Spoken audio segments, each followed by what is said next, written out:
Welcome to the ReaderHouse Author Roundtable, where authors from all walks of life come together to discuss the trials, tribulations, and triumphs of publishing their books. I'm your host, Corey Graham. Join us here every Friday night at 8 p.m. or listen anytime via podcast at Spotify, Apple Podcasts, Stitcher, TuneIn, and PodServe, to name just a few. The Author Roundtable is sponsored by ReaderHouse Online Bookstore, where the independent new authors come first. The audiobook edition of the book by Cynthia R. Sullivan, titled When You Lose Your Mother, A True Story of Spiritual Connection. Well, the audiobook just came out, and right now I'm speaking with Cynthia, and we're going to talk more about it. Cynthia, welcome to the ReaderHouse Author Roundtable. I appreciate you being here with me. Well, thanks for having me. Cynthia, can you tell me all about When You Lose Your Mother and what readers and audiobook listeners are going to be getting into here?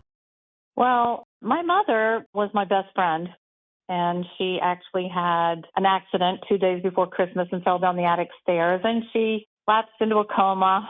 And the story, is written because I wanted everyone to know that prayers really do work, because she had the test and the EEG said she had no brain activity and they did the test twice because my father said, Ruth is so smart. Of course she has brain activity. He insisted they do the test again, and it came back no brain activity at all. So I was there by myself. I was a single mother, and they were going to pull the plug on my mother at 10 o'clock the next morning, and I didn't know what to do. I called the doctors, and they all said, the flat line EEG means, she's gone. And so I pulled up a chair, and I prayed over my mom all night. And actually, when the light came in the morning, she was looking at me, and she had beautiful blue eyes, and I could see she was trying to tell me something. And I said, Mom, I know what you're trying to tell me. You're trying to tell me you love me. And she went, I could tell not only was she out of the coma, but she could understand things, which none of the doctors could even believe this. And it's all sort of documented that it's a true thing, but prayers actually do work. But when they finally weaned her off the respirator and I walked into the room, she told me about heaven, and she told me that she didn't even want to be there. She wanted to be in heaven. Long story short, she did die because she kept saying, as long as God said, as long as you understand about heaven, then he'll take me back. And it's already been too long. We were getting ready to take her home because she was fine, She just stopped breathing. So the night before we could take her home, I can laugh about it. Now I'm not laughing, but, this was 26 years ago. But the things then that happened after my mom died were also incredible, and I documented them, and it's all true. For example, she was up there in the funeral home, and I was like having a nervous breakdown that I didn't have my mom, the person that would tell me I'm good enough and smart enough and worth it. My friend came over, and I said, Sandy, I just feel like, I can't breathe. I just want to go outside. And she said, well, let's get our coats on because it's freezing out there. And I said, I don't want a coat because I hope I get pneumonia and die, because that's how depressed I was about losing my mother. And so we went out there, my friend Sandy McClure, and I can, she's still around to attest to this, but in the middle of February, freezing cold, we're sitting out there and I'm crying. And Sandy's telling me, she had just lost her son, and she's telling me that, it's not going to get much better because losing somebody you love that much is really hard to live with the rest of your life. And I'm crying. And Sandy said, look over your head, Cynthia. And I looked over my head, and it was a bird. It was circling around my head. And when I looked up, the bird landed on my head. And Sandy's like, oh, my golly, that's the most beautiful bird. And she opened up the door I said, open up the door to my townhouse there. And she opened the door, and the bird flew in my house. And guess what kind of bird it turned out to be? An actual lovebird, a beautiful green lovebird with a peach-colored head. And that's when I started to realize that maybe people who have a strong connection can still have a connection after the people die. And so a ton of other things started happening, and that's why I documented it all. What a beautiful book this is. Again, it's titled When You Lose Your Mother, A True Story of Spiritual Connection. This is written by Cynthia R. Sullivan, And it's available everywhere, wherever you get your audiobooks, really, like Audible, iTunes, and Amazon. Cynthia, it has been such a wonderful thing to meet you, talk with you, and learn all about your story. Thank you again for being here. Well, thank you.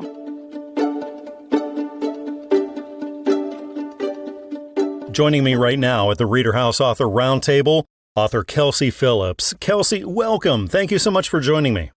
Thank you for having me. I appreciate it. Kelsey, you got a new book out. It's titled Simply Spoken, Some. So can you tell me all about this?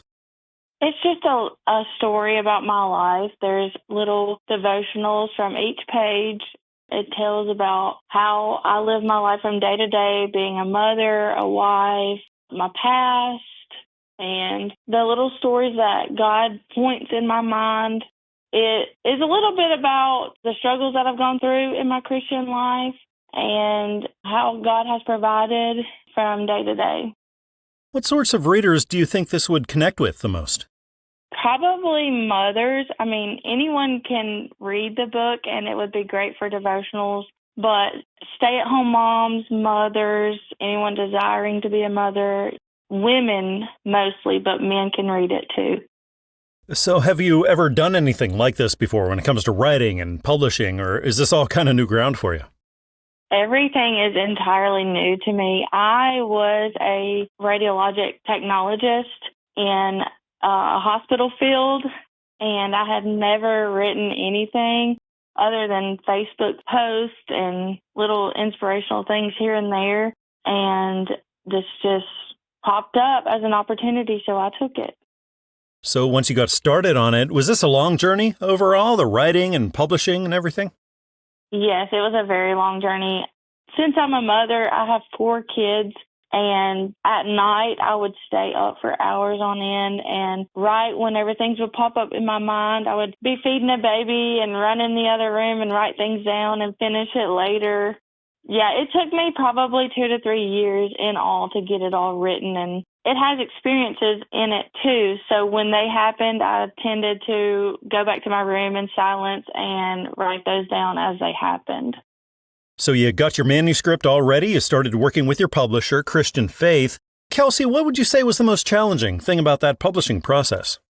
Well, I think I'm such a perfectionist that I would read my manuscript and think that it sounded, not professional, since this is the first time I had ever done this. And I struggled with that a lot, and I struggled with thinking that it was going to be less than, because I had never done this before. So I would second guess myself a lot, and I would go back and I would change stuff and I would obsess over it. And, God just told me, you've got to chill out. You've got to trust me in the process. And so I had to let the perfectionism go and just write whatever was led upon my heart. Then I could only imagine what you were thinking, what you were feeling whenever that first copy was in your hands for the first time, Kelsey. What was that like? Oh, I cried. I'm a crier anyways. I cried. I was very, proud, but I also was very thankful for the opportunity, and I was thankful for all that God had guided me through, and it was just an overwhelming joy, I guess I should say. And so now that you're a published author, Kelsey, what would you say was the most rewarding aspect of it all for you? Probably getting to share the gospel. I think because I live in the Bible Belt, I take advantage from day to day. Everybody grows up in church. Everybody hears the gospel. But that's not always the case. And I think that the greatest opportunity in that was being able to share what Jesus did for me and my life and my family. And I would consider that the biggest accomplishment. So looking down the road, do you think you would do something like this again, more writing and publishing? It could be a possibility. I just had a baby 2 months ago, so it would probably be a little further down the road, but it's a possibility. I tend to gather my thoughts and keep them in a journal, so I could do it again. It just would take me a little bit. What a beautiful book. Again, it's titled Simply Spoken, Some. It's written by Kelsey Phillips and published by Christian Faith Publishing. So go to Amazon, Barnes & Noble, iTunes, traditional brick-and-mortar stores, and you'll be able to pick it up. Well, Kelsey, it has been so wonderful talking with you tonight and learning about your book. Thank you so much for being here. Thank you so much for having me. I'm very blessed. I'm very thankful for being able to talk with you.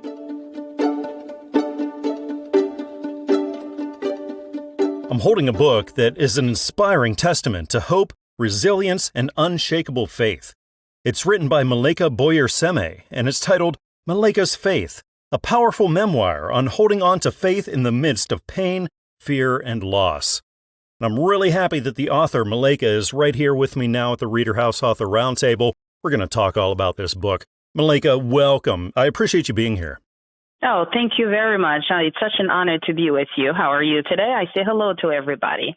Oh, I'm doing great, Malaika. Thank you so much. And I'm curious about Malaika's Faith. Can you tell me what readers are going to be getting into here? Absolutely. So this is a great book. This is really an account about something that I've experienced. It's really about a story of how I overcame a great loss. I was 16 years old when I had to face tragedy, and a surgeon said they had to amputate both my legs, and I was just a fresh teenager being 16 years old. It was very hard news, but I put the whole story about the ups and downs, lows and highs, and how I overcame this time of my life. It was very hard, but by the grace of God, I overcame, and here I am today to share the story to encourage others.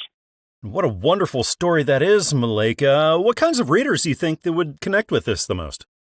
Well, I can really say basically any human being who would be facing loss can read this. They can find something because, the experience of, loss, whether you're losing a pet, whether it's grief losing a loved one, whether it's losing your job, you can really find a piece of this really that you can relate to, because it's about losing unexpectedly and how really you can go through this moment. It can go from denial and then now to acceptance. But then how do you come to accept, and how do you stay afloat so that you don't really lose track of what life really is about? You get the lesson and you get out positively and you overcome. Yeah, so basically anyone will find something. I'm curious how this all came about. So what inspired you to tell your story and to publish it for the whole world? Well, when I was going, right after I was amputated from both my legs, I have to tell you, rehabilitation was quite interesting, very difficult. And it happened at a time when it happened also overseas. And as people will be reading, they will understand the environment. And we're talking at a time when it happened, it was very difficult to really have access to the kind of healthcare and rehabilitation setting that I needed as a teenager at that time. But it so happened that what really helped and inspired me was, as I went through it, I realized there were so many other people going through that kind of loss, but really felt confused, really felt at loss, really struggled even religiously with their faith, with their Christian faith. And I realized in my case at that time, I had already had faith in Christ. And this is really the main outlet that helped me in really going through this fire, through this tragedy, holding on to faith, holding on to hope. That helped me. And then when I realized many people do not necessarily have this kind of a covering, and I realized I could spread the news to let them know through Christian faith, many times even though it's hard, but then through rehab, that's what helped me, the physical rehabilitation and all of that, having to learn again with artificial limbs. That's what helped me. And I wanted really to spread the news. That's what inspired me. Whether you're young or older and, young adult and a girl, a boy, whatever, you can really learn from this. And it can encourage no matter who you are in any walk of life. I love it. So when it comes to writing and publishing, that whole thing, Malaika, are you new to this or experienced in it? Well, I can definitely tell you that I am new to this, new in a sense that this is basically my first published book. I have always enjoyed writing and reading, even as a kid. I'm the kind of kid growing up. I've always had a piece of paper or whatever my parents could give me to write. I would just write on basically anything I found, and I wanted to pass on to my friends. But when I finally realized that this is something that needed to be told just around the world, because wherever human could get their hands onto this or hear this story, I wanted to get it to them. So that is really what pushed me into publishing this. Again, it's titled Malaika's Faith, a powerful memoir on holding on to faith in the midst of pain, fear, and loss. It's written by Malaika Boyer-Seme, published by Christian Faith Publishing, and available at places like Amazon, Barnes & Noble, iTunes, and traditional brick-and-mortar stores. Malaika, it has been such a blessing talking with you tonight and learning about your story. Thank you so much for being on the show. Thank you very much. Sitting down with me right now here at the ReaderHouse Author Roundtable, I am really happy to be talking with author E.E. Cooley. Ethan, welcome. Thanks for being here. Thanks for having me on. Ethan, can you tell me all about your new book, Prime Youth, Prisoners of the Masquerade? What are readers going to be getting into here? Yeah, so they're going to be getting into a little bit of espionage, a little bit of thriller, a little bit of James Bond and Mission Impossible, but with teenagers. So some kids end up going to the school for the summer, thinking they're going to get, some extra college credit, maybe advance their schooling, but they don't realize that they're actually being recruited by this organization. And when this gets found out, some of the students that go, they don't quite understand it. They don't quite know what to believe and what not to believe. And so some hardship ensues, some truth comes out, and the students have to make their decision whether or not they want to join this organization or not. So, yeah. So would you say this is primarily for that teen kind of audience? Yeah, I wrote it for middle schooler and high schoolers. Hopefully people outside of that audience can read it. Hopefully it's a good book that, parents could even read to their kids as well. But yes, primarily middle schooler to high schooler age. So how'd this all come about, Ethan? Where'd you get the idea to do it? Yeah, so it came from a couple different things. My main inspiration was Richard Paul Evans. He wrote a book called Michael Bay. I'm from Indiana, so we have the Young Hoosier Book Award list, and it's a list of 40 books each year that the state chooses and says, hey, all K through 12 students should read these, and his book happened to be on there when I was in sixth grade at the time. I found the book, absolutely loved it, because at that time I really didn't like reading. I really hated reading, actually. So I found this book and really enjoyed it, and the series finished when I was, I believe, a senior in high school. And so I finished the series, really enjoyed the book, and decided, hey, I actually want to go and write books like this. So I took a lot of inspiration from that, and took a lot of inspiration from some of my movies I like I mentioned earlier, like Mission Impossible, James Bond, Jason Bourne, a lot of like spy thriller movies. Mm-hmm. I took some of that and then combined it with some of the action adventure of like in Star Wars and Indiana Jones. And you've got what you got here with Prime Youth, where it's an amalgamation of kind of what I thought I wanted to be. Like if I were as I was daydreaming as a kid, if I were to be a superhero, this is probably kind of what I would be. A little bit of really everything that, a 12-year-old boy would like, just smashed into a book of kind of his dream superhero fantasy kind of. So, Ethan, you had your manuscript ready. You started working with your publisher, Christian Faith. What was the most challenging aspect about that publishing process for you? Oh, I say, so what was most challenging was I had already self-published the book. So coming into being published by Christian Faith, they kind of essentially got to do a second round with it. So there was kind of my interpretation with my people I had sourced independently, and then we took those people and all the work that they had done, and that ultimately kind of inspired and helped what Christian Faith did and helped kind of lead and direct them. So like the cover, for example, if you look at the two covers that were done, the one I had and then the one that Christian Faith did, they're very much in the same vein with kind of how what the cover presents, but the feel and tone are definitely, a little bit different between them. The editing itself is a little bit more crisp because, you've got more people doing it. So really the challenge was trying to let Christian Faith and trust them and say, hey, there's some new people doing it. Let them, use their interpretation and creative freedom to help you bring that to life again in a more professional kind of outlet. Because I definitely was not doing it I wasn't doing it professionally, but I didn't quite know what I was doing fully back then. And so Christian Faith kind of helped guide and direct that and get that vision a little more crisp than what I could have done myself. So. There's nothing like getting the finished product and your first copy, you're holding it in your hands. Ethan, what's that like? Yeah, I say it's always exciting when you get that first copy of the book in the mail. I've written 4 books now, and that first time that you see it, you always get a little excited, a little tense, a little nervous. You don't quite know what to think, and then as soon as you open up that box and you see the cover and you see all your hard work, you just kind of breathe a sigh of relief, and you're like, I did it. Again, this book is titled Prime Youth, Prisoners of the Masquerade. It's written by E.E. Cooley, published by Christian Faith Publishing, and available pretty much everywhere, like Amazon, Barnes & Noble, iTunes, and traditional brick-and-mortar stores. Well, Ethan, it has been so great talking with you tonight and learning all about your work. Thanks again for being on the show. Of course, thanks for having me. This book is a riveting story of a young mountain lion's search for his missing father. It's written by Marnie Eidsvik, and it's titled Marty the Man-Eater, The Tale of the Littlest Lion. And the author, Marnie, is joining me right now here at the ReaderHouse Author Roundtable. We'll be talking all about this. Marnie, welcome. Thank you so much for being here. Thank you, Corey. Can you tell me all about Marty the Man-Eater? What are readers going to find here? Well, Marty the Man-Eater is a story about a young mountain lion that doesn't eat meat. And he's a bit of a troubled teenager, and he gets into a disagreement with his mother one evening and is sent to his room without dinner.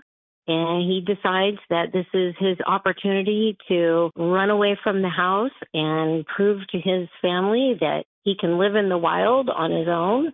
And he embarks on a journey, and he meets a cast of interesting characters and befriends these odd creatures and goes on a quest to find his missing father. And they take this adventure into this most beautiful land and set off on a rescue mission. Marnie, what kinds of readers do you think this would connect with the most? It was really geared towards a middle schooler, so maybe 9, 10 years old. So how'd this all come about? What inspired you to start on it? Well, several years ago, I was living out in the country, and I noticed a young mountain lion crossing through my property every night to hunt. And at first I thought it was just a large domestic cat.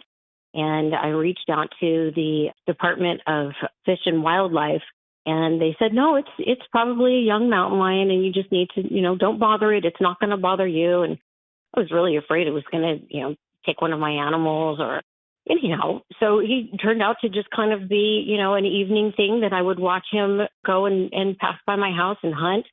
And one evening, my grandkids were at my house, and we were having a spaghetti dinner. And my grandson decided to inform me that all of a sudden he no longer ate meat, and he did not want his spaghetti with meat sauce. And I was a little perturbed. And about that time, the mountain lion was passing by my home. And I said, what would happen if that mountain lion decided all of a sudden today he didn't eat meat? What would he do? How would he survive? And the whole story then just kind of transpired from there. And I sat on it for a while. And it just kind of evolved over time. So is this your first time doing something like this, or are you experienced in it? No, not experienced at all. So being your first one, was this a long journey overall for you, the writing, publishing, and everything? It was. And I'm very thankful that I finished it. I made it to the end. There's a lot of lessons that I learned.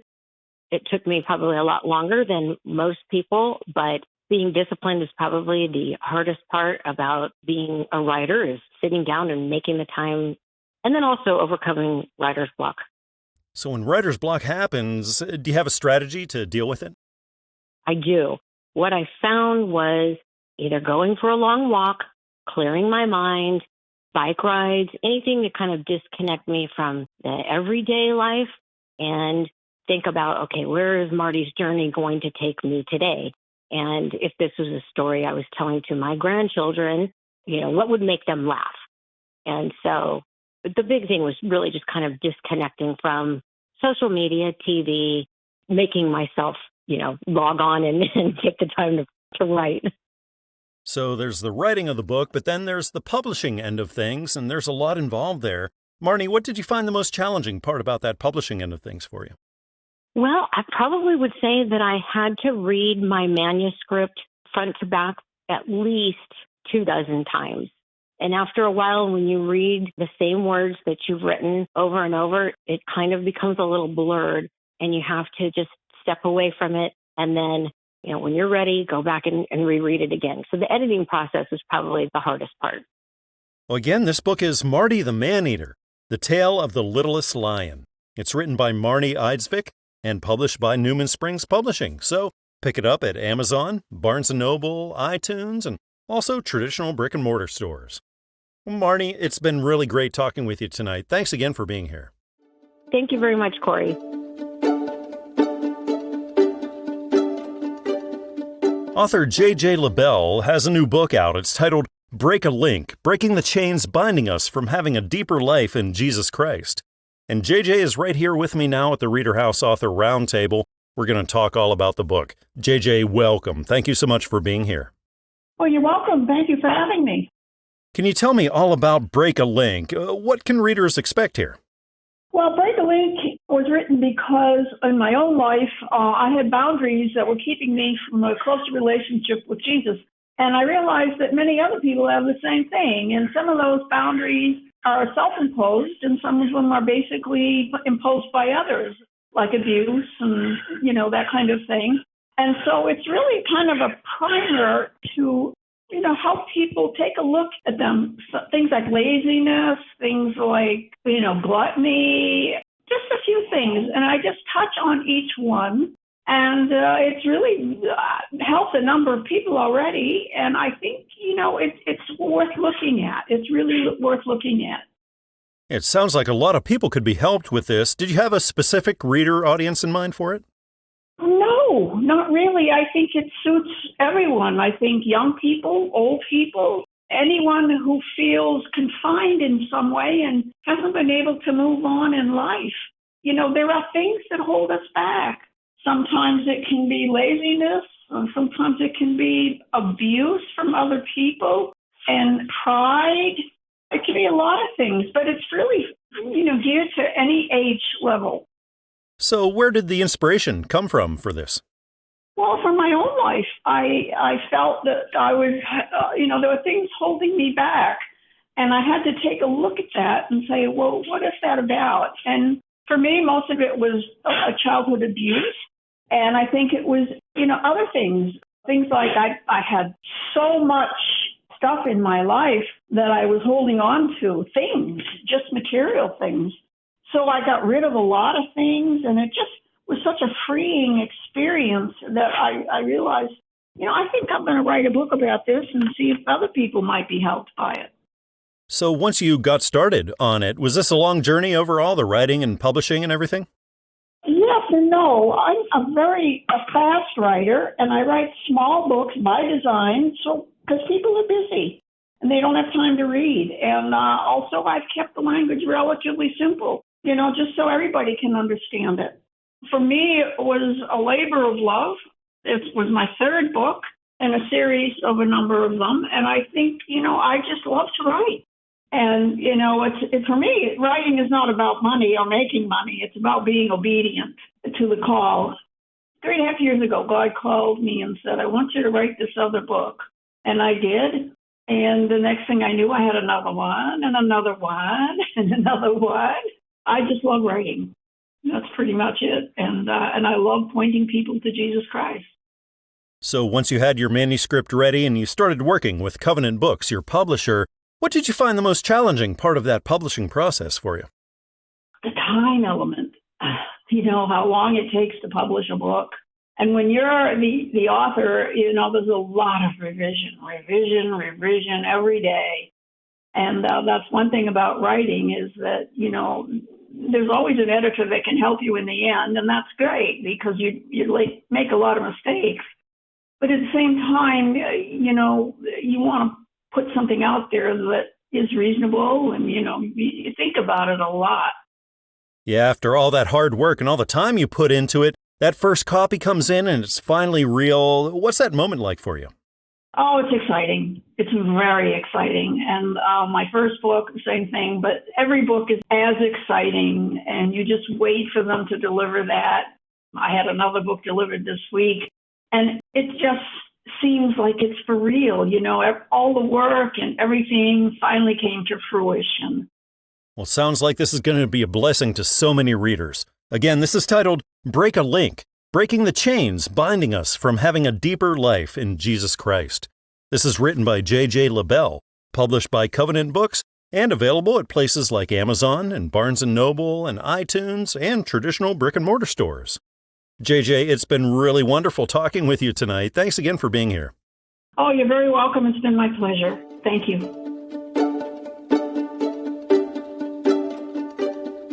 Author Cindy J. Pulfer has written a heartfelt memoir of healing, spiritual growth, and finding peace through faith. The name of the book is My Summer with God. And Cindy is right here with me now at the ReaderHouse Author Roundtable, and that's what we get to talk about. Cindy, welcome. Thanks for being here. Thanks for having me. Cindy, can you tell me all about what you've written in My Summer with God? My Summer with God is just a small time frame of going from what I call an ATM God, which means a God that I only talk to when I want something or need something, to a personal, fully devoted to God life and having to go through that. Cindy, what kinds of readers do you think this would connect the best with? Anybody that's struggling and needs to know that God will be there for them. So I'm curious how this came about, Cindy. What inspired you to start writing? Well, I had several people. My husband had died, and I had several people telling me I needed to write about it, and I just couldn't put words to paper for a while, and I was on a long road trip to go see my dad and just kind of listening to praise and worship, and God said, it's time to write the book. I said, okay. So being your first one, did this take a long time to write and put through that publishing process? No, it did not, considering. I just trusted God to bring to memory exactly what I needed to put in the book, and that's what I did. Yeah, a couple of times you get a little anxious with the publishing part of it because it seems like it takes a little longer than you want it to, but hey, we made it, and that's all that matters. Yeah, once you started working with your publisher, Christian Faith, what did you find the most challenging part about that end of things for you? Really, it wasn't bad. They did a lot of stuff for me, and all I was doing is double-checking the work. You know, they would go through and say, well, check this out and see if you think it needs changed to something else to sound better. Pretty much they did most of the hard work for me. Then after all that hard work, it finally paid off one day. You found that first copy, came in, and you were holding it in your hands for the first time, Cindy. What was that moment like for you? I think I cried a little bit. I wasn't sure I'd ever see it happen, but it happened. So when you think about that, now you're a published author, what's the most rewarding aspect of it all for you? Well, I don't know. I haven't been published that long, but I'm not sure. You know, there's a lot of people at my church that have already read it, and it feels good to hear people say that they got something out of it, that when they read it, it brought them closer to God, or they, saw what God put me through, so that gave them more confidence in their walk with God. So looking down the road, do you see yourself writing more, publishing more, maybe? Yes. Fantastic. Do you see a follow-up to this of sorts, or are you going to maybe explore some other things? Well, there might be a follow-up to that one, but we'll find out. But yeah, there's definitely going to be a follow-up to this one and a couple other ones that I think I can write. Well, so many of our listeners right now are authors who are just also starting out in this whole thing. So, Cindy, do you maybe have some advice that you could throw out there?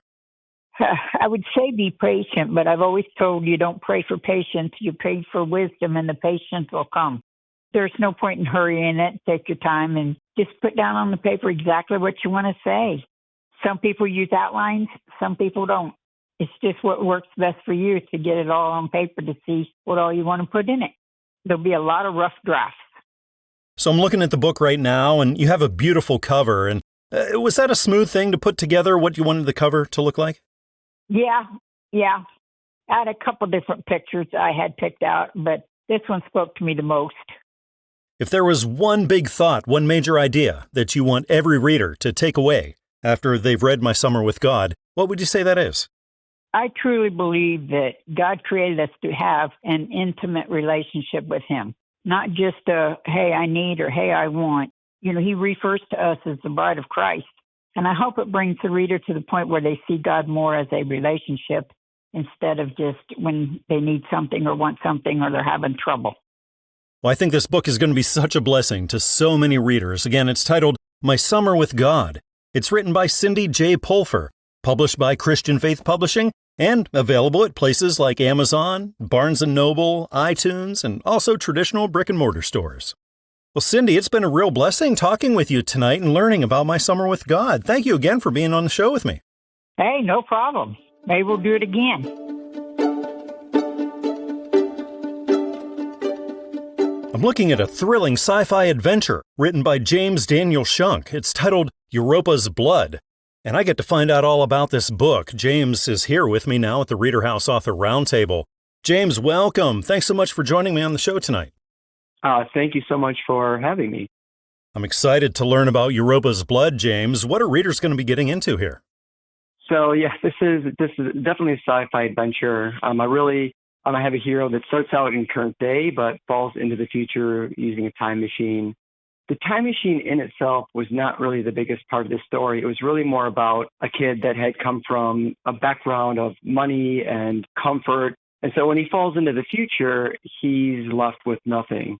And so the story is really about him reconnecting through this process of being pulled away from everything that he needed to be comfortable to this lost in a future with nothing, literally but the shirt on his back. And so it's really more of a redemption story about a kid who has to find out how to find value in things, find value in himself, find value in other people other than in ways that he'd grown accustomed to. So it's really a story about him growing in his relationship with God. Like throughout this book, he starts off very quickly in the beginning, reflecting while lost in the future, like now what do I do? There's nothing.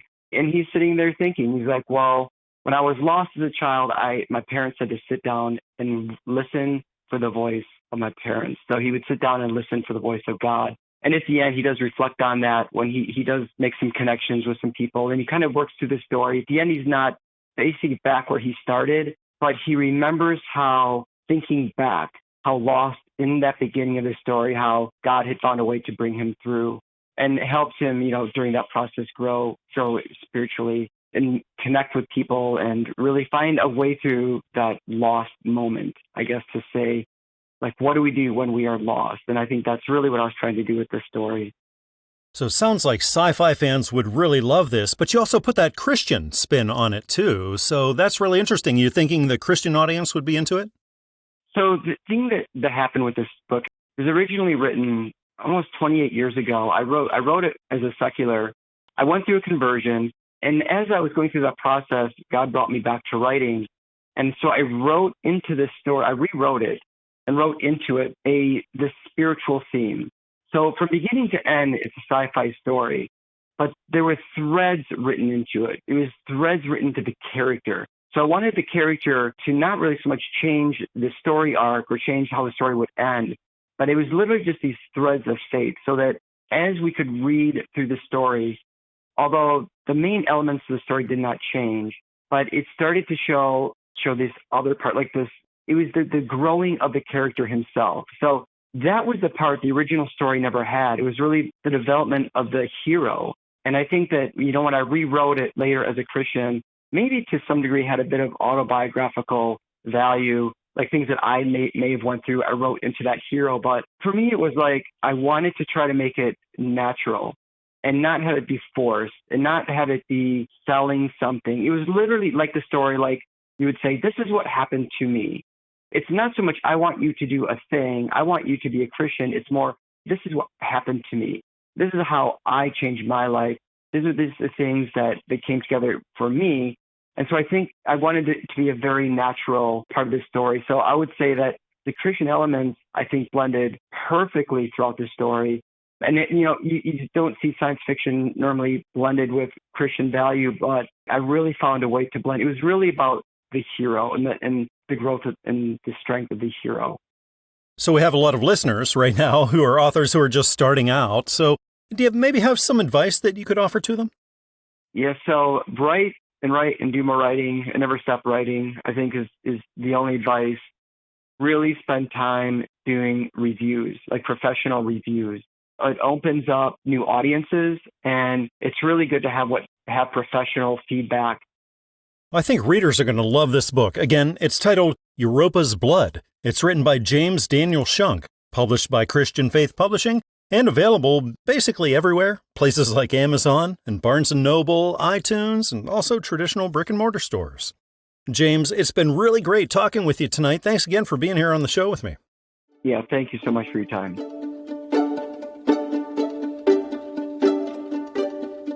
Joining me again here at the ReaderHouse Author Roundtable is author L.J. Alexander. Lori, welcome. Thank you for being here. Thank you, Corey, for having me. This is our second time to chat, and I'm very excited to chat with you. It's great to be speaking with you again, and you have a new book out titled Revelation for Modern Times. So, Lori, can you tell me all about this? You know, this book provides the answer to unanswered questions. You know, Revelation for Modern Times is an update to the misunderstood prophecies. You know, God always sends a messenger before great events and his covenants start to unfold.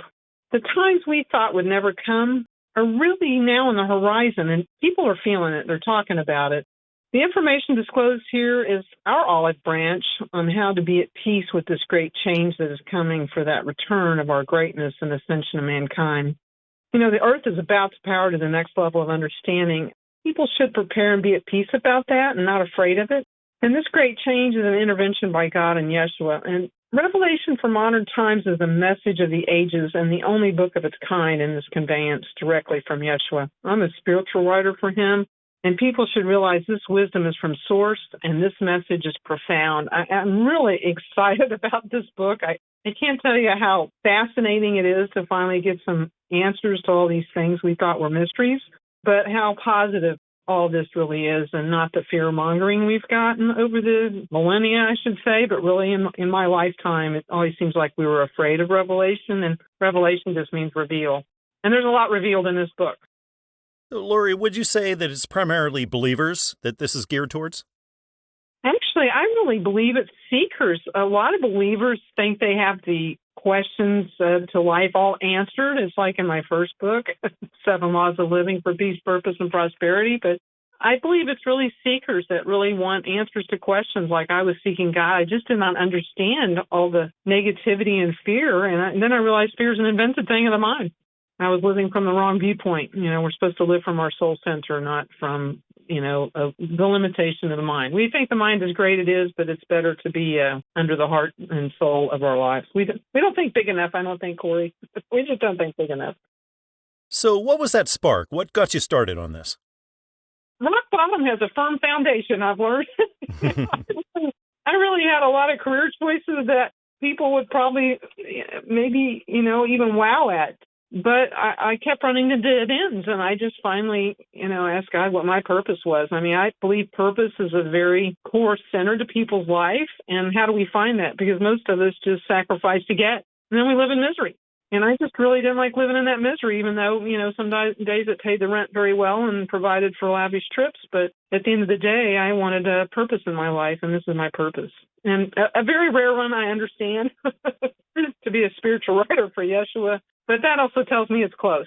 It also tells me that, but the times out there are showing us that. I don't understand how we can get out of all this combativeness if we don't change our viewpoint on life.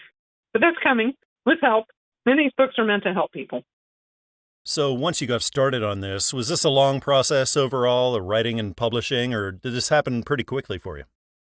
This has taken, first when I did this, Corey, I thought these questions I was asking were for me. Once I got the door open, I find the keyhole of the soul is not very easy to find. We're so living in our minds and afraid of public opinion and all these other things that influence our life, but they're not really very important at the end of the day, are they? I mean, what's important is how we communicate with each other and with the source or God.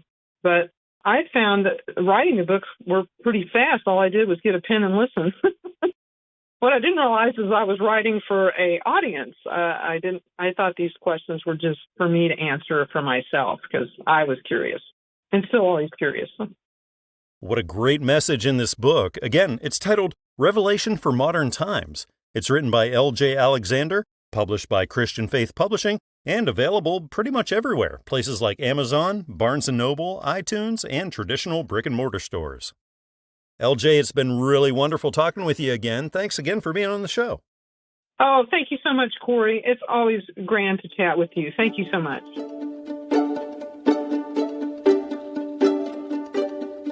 This book explores how two very different children can be the best of friends. It's written by Kendra Farris, and it's titled, What a Gift Different Can Be. And the author, Kendra, is here with me right now at the ReaderHouse Author Roundtable. That's what we're going to talk about. Kendra, welcome. Thanks for being here. Thank you for having me. I'm excited to be a part of this. I'm excited to learn about what a gift different can be, Kendra. Can you tell me all about this? Well, yes, the book is about, as you mentioned, it's about two children. They're very different from each other, but the differences do not deter them from being friends. They don't mind the differences. They seek to find out what they have in common. It's really a book about friendship and kindness and accepting people where they are, because we're all wonderfully made by God. I love it. What kinds of readers do you think this would connect with the most? Well, I think it would connect with children, probably ages 4 to 8. It is a nod to those on the autism spectrum, but I think any child in that age range would benefit from it. Those that feel different from maybe something physical, or that they may be on the spectrum, or even a typical child can benefit because they can learn to reach out in compassion to those that are different from them. So what does your writing background look like? Have you ever done anything like this before? Oh, no. This is the first time thing. I've written throughout my life just because I like to write, mostly poems and things of that nature, but I've never thought about really publishing a book up until now. So you wrote this book and then you had it illustrated by Brooke Huval. So can you tell me about that collaboration? Well, that's really neat because I wrote the book several years ago and then I just shelved it because I didn't know what to do. I thought the whole process was overwhelming to me. I didn't know anything about publishing. But then a few years later, I went to coffee with a friend, and she was showing me some illustrations that her daughter-in-law had done for a children's book. She knew nothing about the book I had written. The illustrations were amazing. And so at that moment, there was a shift. And it was as if God said, okay, here's your illustrator. So now you can proceed. You can carry on. I've given you the illustrator. And so that's how we connected. I already knew Brooke. So that was it was easy to work with her. She's just wonderful and she's very creative. We're both from Louisiana. So she has some touches of Louisiana in the book that I really appreciate. It's really beautiful. Thank you. Thank you. I think for a children's book, the words have to be great, but the pictures, they really have to be great. That's what sells the book. She went above and beyond my expectations. I could only imagine when this book was finally real, it materialized, the first copy was in your hands. What was that like for you, Kendra? Well, when I got the box, before I opened it, I was nervous because I was like, what if this just doesn't turn out to be what I want it to be? But I was very pleased. It turned out to be better than I expected. It was exciting. You'd put so much into it for a long time, and then you see the result of your hard work and you see the project completed. And so it was exciting. Looking down the road, do you think you would be writing and publishing more? I have written several other books that haven't been published, but I don't know. It's a lot, to put your energy and time into something like this. And I want to, but probably not right away. I have to let this settle a little while and I guess enjoy the ride of this too. I'm hoping that one day there's several out there that I think would do well. I think they have a good message. They all rhyme because that's the only way I really know how to write. So we'll see. Well, this book, it definitely has a great message of friendship. It's so beautiful. Again, it's titled, What a Gift Different Can Be. It's written by Kendra Farris, illustrated by Brooke Huval, and published by Covenant Books. So find it at places like Amazon, Barnes & Noble, iTunes, and also traditional brick-and-mortar stores. Well, Kendra, it's been wonderful talking with you tonight and learning all about what a gift different can be. Thank you so much again for being here. Thank you, Corey. I appreciate you having me. We hope you enjoyed this edition of the ReaderHouse Author Roundtable, where authors from all walks of life come together to discuss the trials, tribulations, and triumphs of publishing their books. We hope to see you back here every Friday night at 8 p.m. or listen anytime via podcast at Spotify, Apple Podcasts, Stitcher, TuneIn, and PodServe, to name just a few. The Author Roundtable is sponsored by ReaderHouse Online Bookstore, where independent new authors come first.